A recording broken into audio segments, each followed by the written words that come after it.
আমরা সবাই জানি যে আমাদের বডির ফাংশনাল ইউনিট হলো সেল। অনেকগুলো সেল একসাথে তৈরি করে টিস্যু, অনেকগুলো টিস্যু একসাথে তৈরি করে একটা সিস্টেম। এবার বলো তো আমাদের হিউম্যান বডিতে ঠিক কতগুলো সিস্টেম রয়েছে? How many systems are present in human body? ভিডিওটাকে এখানে পজ করো, কমেন্ট সেকশানে ঝটপট করে যা যা সিস্টেমের নাম জানো অ্যান্সারটা লিখে ফেলো। লেখা হয়েছে?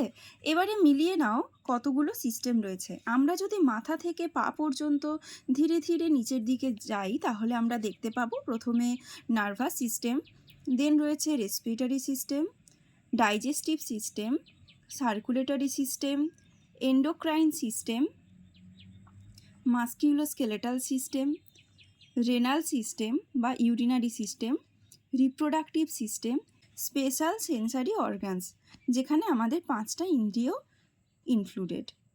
এবার মিলিয়ে নাও সবকটা লিখতে পেরেছো কিনা। Thank you.